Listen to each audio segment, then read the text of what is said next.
Thanks for joining me to analyze this problem, which I would categorize as a dynamics problem. After you've read it, do you see why? This problem explains and showcases the connection between changing motion and the forces that are applied to a simpler system. In this case, the man and the pole that he's using and the boat are suitably considered as one object in a system. So let's dive right into drawing the free body diagram.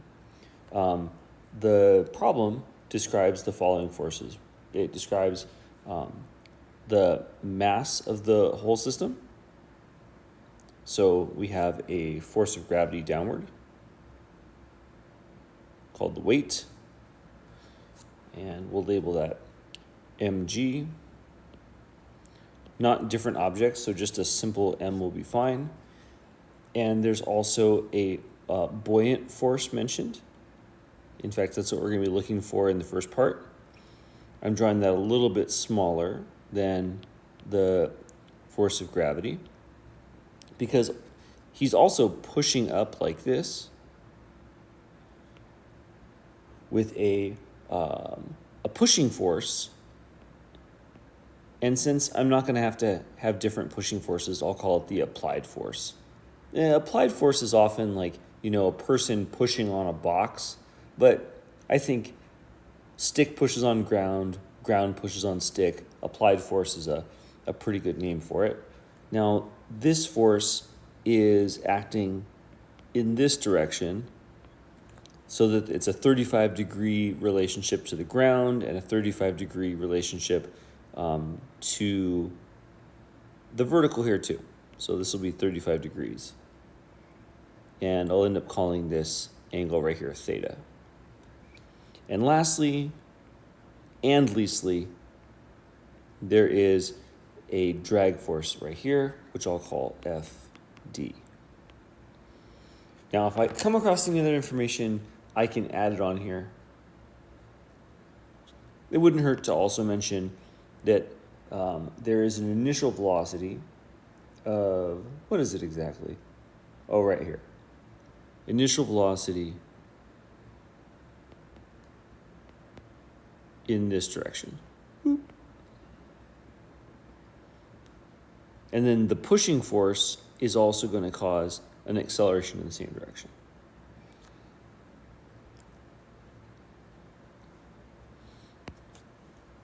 Okay, there's a little bit of guidance here. It says that in order to figure out the dynamics of the whole situation, I need to figure out first the buoyant force pushing up.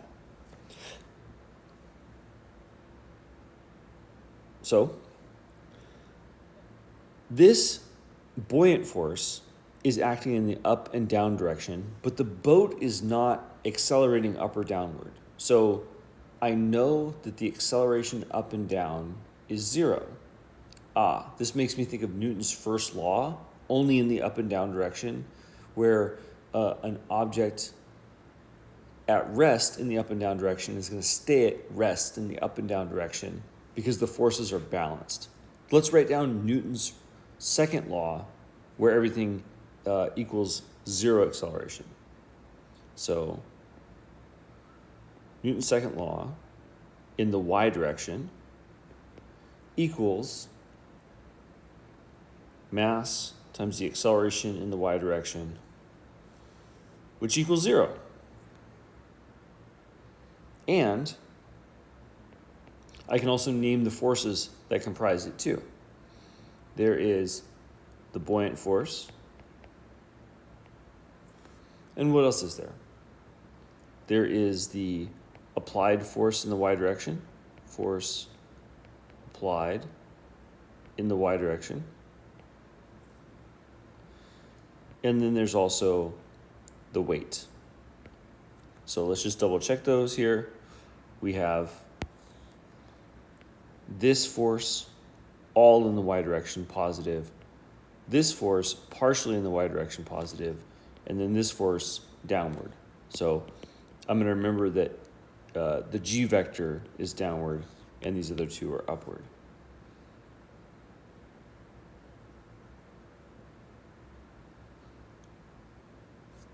Okay, let's go ahead and break these down and simplify a little bit. So since this is all equal to 0, I'm going to go ahead and remove these vector notations because they're all in the y direction. So 0 equals the sum of all of these three forces.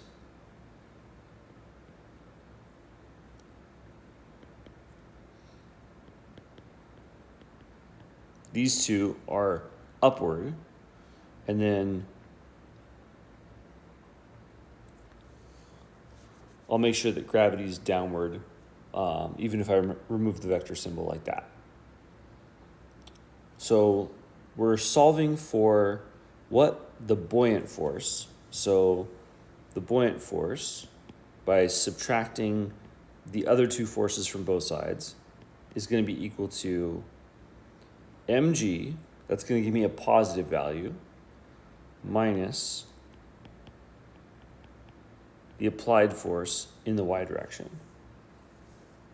Now, that gives me a little bit of pause because here I know the mass, the whole system's mass is 370 kilograms, and I always know the value for g. And then this one, I don't know yet, but I think I can figure it out by looking at this relationship right here. I have 35 degrees, I have a trigonometric relationship. So just off to the side, I'll make a little note here. You might already see it, that F applied in the y direction is going to equal something like this. Theta. So here's F applied, and F applied in the y direction would be, it's not the opposite, it's the adjacent relationship. So it would equal F applied times, what would that be? Cosine of theta. Okay, let's take that and let's substitute it in here.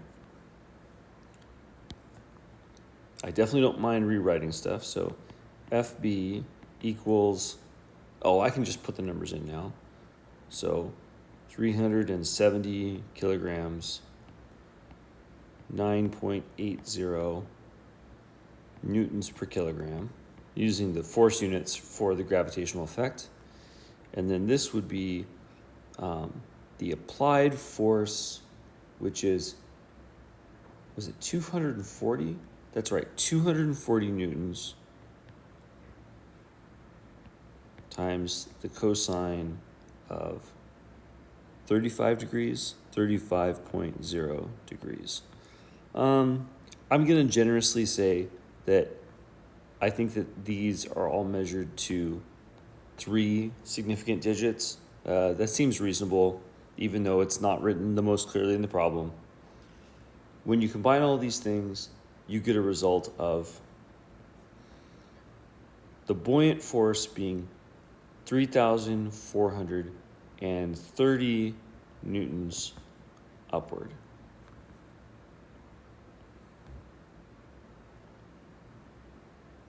I probably should have mentioned at the beginning, what is the buoyant force? It's the lifting force due to the amount of water that's been displaced by the boat and its contents. Okay, well, this doesn't say anything about the motion yet. This is just the upward force. Let's look at what's happening in the x direction. And I'm not given as clear directions here. It says, model the forces as constant over a short interval of time to find the velocity of the boat 0.450 seconds after the moment described. So I'm tempted to write this down, but consider writing it as a note to yourself. What we have going on here is that we have an applied force pushing forward. We have a little bit of drag. Overall, those are going to give us a net force in the x direction. And what do net forces in the x direction cause? They cause accelerations in the x direction that are diminished by the inertia of the boat and the passenger. Okay, so we're going to go from forces to acceleration, and then the acceleration is going to change the velocity over that time. So I'm already thinking I'm going to have to use a kinematic equation as well. Can you imagine which one? But first, let's talk about what causes the change in motion. So Newton's second law, we have force information. Newton's second law in the x direction would be the applied force in the x direction. That's positive, minus, because it's negative, the drag force. Okay, did I get the directions of those correct? Yes. In order to get the numbers in here, I have to get the component force of the applied force. So that would be, what would it be? F applied times the sine of theta. Look back at the diagram and see that that's going to be the opposite side is the part that goes in the horizontal, minus the force of drag. And do I have all these things now? Yes, yes, yes. And so that's equal to 240 newtons times the sine of 35.0 degrees minus 47.5 newtons. Okay, again, generously giving those 3 significant digits. And with the proper decimal places, I believe that will give us 90.2 newtons. But we're not done yet. So we think back to the question.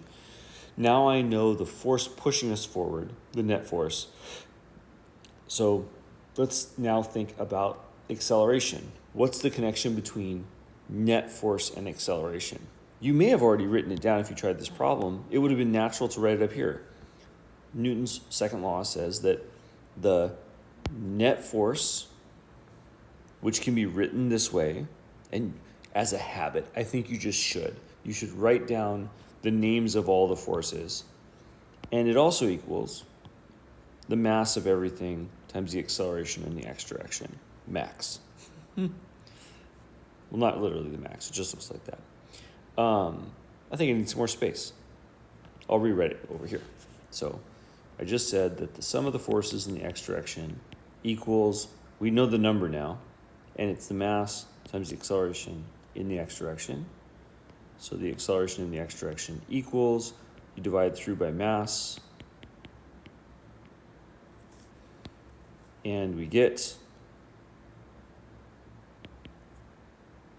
I suppose I should write it all out here. So that equals 90.2 newtons divided by the mass, which is, what was it again? 370 kilograms.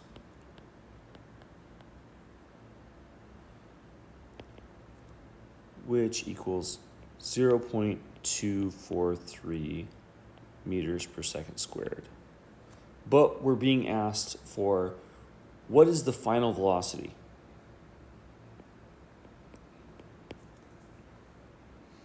Okay, so let's do a little bit of an inventory here. We know the initial velocity of the boat. It was given as 0.857 meters per second. And we're given a time interval, which was 0.450 seconds. And we also have an acceleration. So if you very thoroughly look forward, the constant acceleration equation, which is what we're directed to model, we see that we should be using this equation. The linear relationship between constant acceleration, time, and the change in velocity. Okay, let's plug those numbers in now. Oh, we're so close to our answer.